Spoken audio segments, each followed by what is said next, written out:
Well, so there's a sight you don't see every day. Um, Kind of looks weird. Kind of looks cool. I don't know. But I'll uh, uh, I'll talk about this here shortly. But probably gonna ramble on here for quite a while and go around in circles and all such good things. But you know, I guess that's normal for me. Um, So these regulators I bought used from a guy that had them outside on his truck 24/7. And then the entire time that I've owned these things, they have been out in the elements on my rig as well too. Um, and the problem with that is that the the lenses on the original gauges, like the oh, my camera's doing funky shit. How do I get it to stop that? I don't know. Um, the original gauges that came on these regulators, the clear lenses on them were very sun faded and couldn't hardly see through them anymore. And the like needle on him was very sticky, and so like as you were adjusting the pressure, the needle would stay in the same spot and then it would kind of like jump up all of a sudden. And relatively recently I took these regulators apart and cleaned them up and put new gauges on them and what have you, because I got tired of digging with that. I got some pretty El Cheapo um, Chinese gauges to go on it just because I just, I wanted to, not spend very much money and just slap some gauges on there until I figured out what I wanted to do. These gauges here have actually been worse. For one, they're cheap Chinese gauges, but also these are quarter turn lenses that are on here. So you can see there's like a nub, and the clear lens goes on here, and just quarter turn is like that, or not even quarter turn. It's like eighth turn or whatever the fuck it is. But if you look on the backside here, there are these giant holes that like this is a passageway for shit to get into the gauge here. And I've already taken these gauges apart once and cleaned out the backside and oiled them up and what have you. And yeah, I know you're not supposed to put oil on oxygen gauges. Obviously this one's acetylene, but I figured just a tiny amount of oil just on the moving components of the clockwork in the gauge, I figure is probably not too bad of a thing. And these things are still being very sticky and jumpy and what have you. Also, the way that these sit on my rig is that these, gauges, like the faceplate faces the rear of the rig and the back here faces the front. So as I'm driving down the road, these things are getting, blasted with road cinders and dust and all that kind of shit. And I only clean these things out, I don't know, a couple weeks ago or something. You see there's a bunch of dirt and everything on the inside. And so that was really frustrating. And so I was thinking about putting liquid filled gauges on these regulators. Now, normally liquid filled gauges come with glycerin oil in them, and you don't want to get flammable oils around oxygen. In my mind, anyways, no harm, no foul on the acetylene because the acetylene's already flammable. So if you add flammable oil to flammable acetylene, well, that's, not too bad of a deal. But high pressure oxygen is another matter entirely. Um, Now, most likely, what would happen, and I guess I should say, if the oil stays in the gauge and doesn't get into the regulator, then great, fantastic, no problem, everything's cool, move on with life. The issue arises from if the little copper coil inside of the gauge here, there's a little bit of shit on the clear face there. If the little copper coil inside of the gauge there ruptures, gets cracking it, whatever, if that happened while there was pressure on the gauges, then the oxygen would leak into the gauge and maybe blow up the gauge depending on, you know, if it actually ignites the oil or not.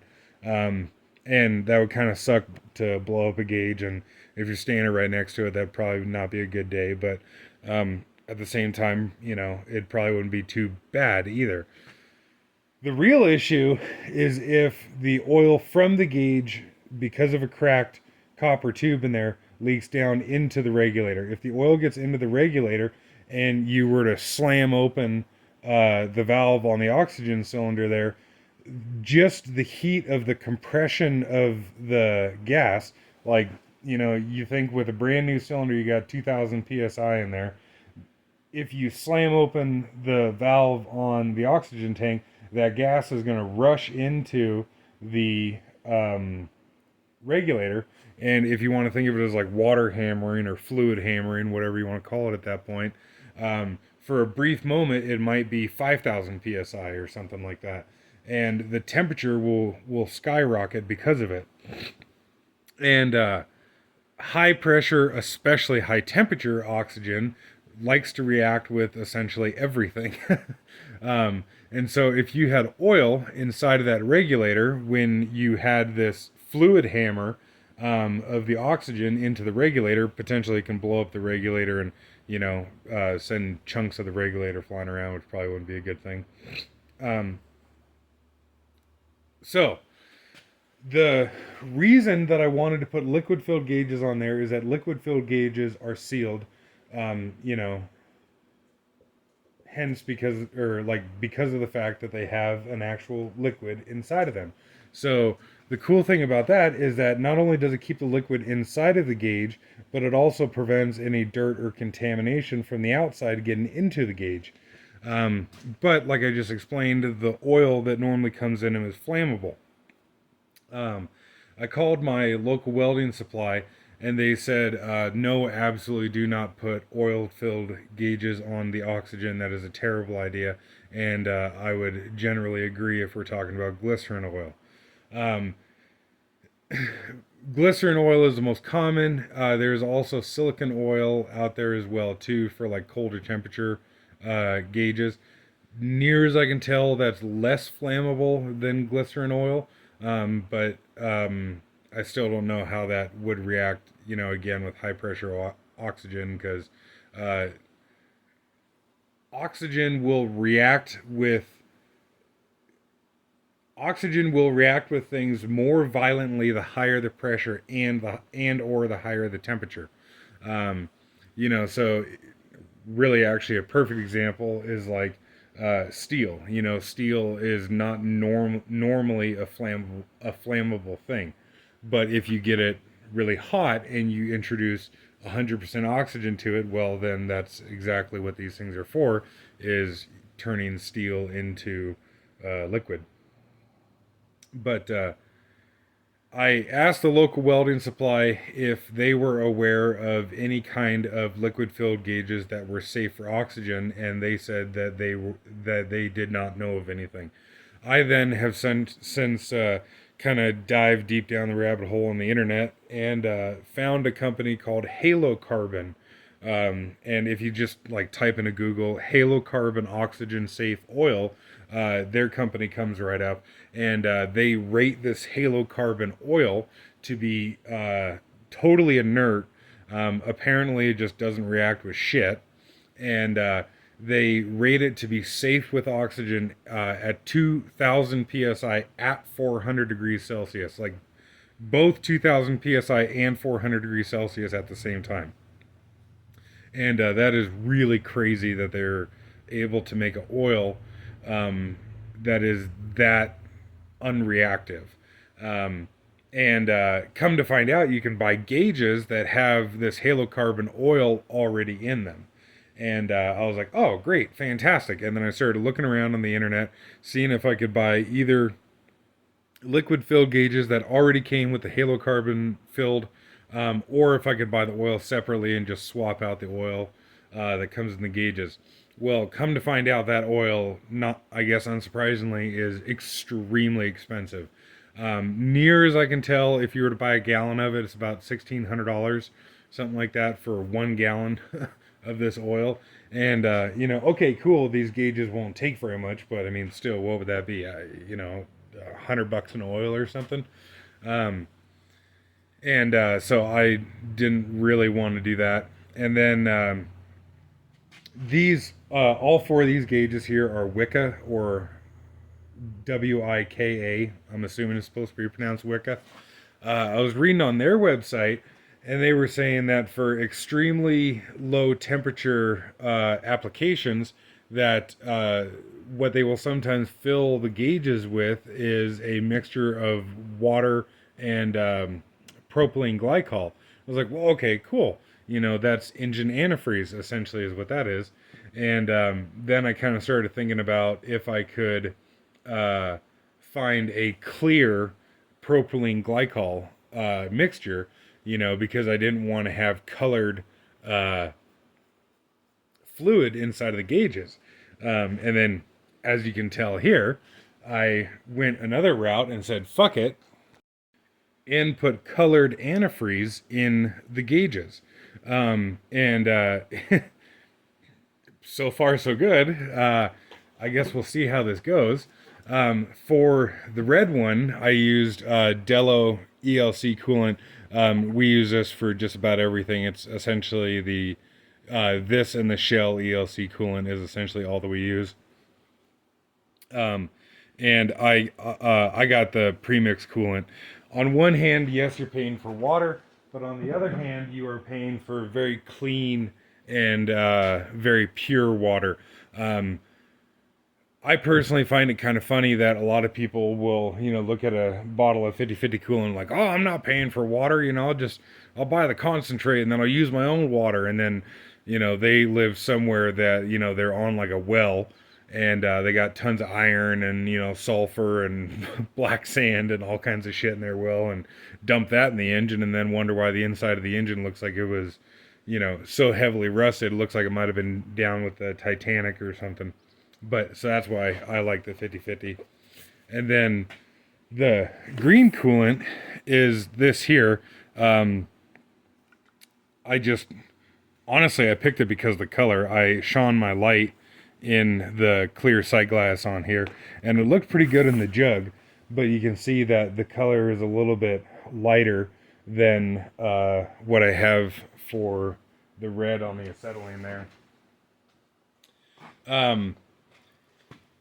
And so I don't know how the antifreeze would do in direct contact with high pressure oxygen. One would think that it would, be a relatively inert thing with the oxygen. But on the other hand, who knows?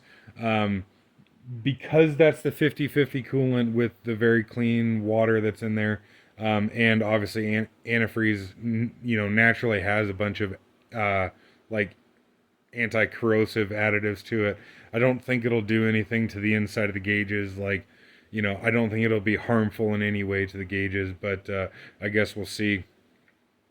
If anybody has any input on this or thoughts or whatever, I would sure love to hear it, because as I explained earlier, I wanted to have sealed liquid-filled gauges on the regulators here, because the other nice thing about the liquid-filled gauges is that it helps dampen the movement of the gauge. So you can see like that was relatively slow to climb there.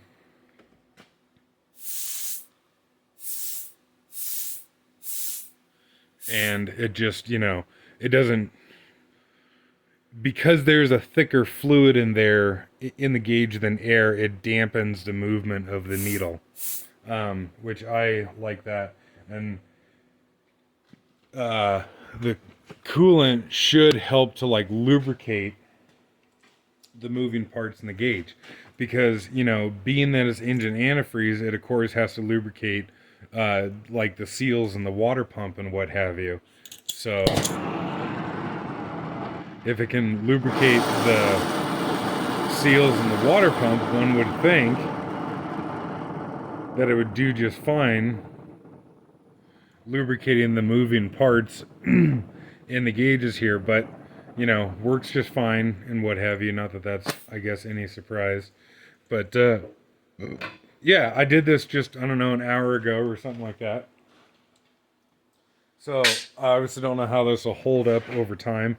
And I'd either like to find a slightly less colored red coolant or maybe a more heavily colored green coolant. It'd be kind of cool if those matched a little bit better. But yeah, I don't know. This was my solution to the problem. And got any input? Let me know.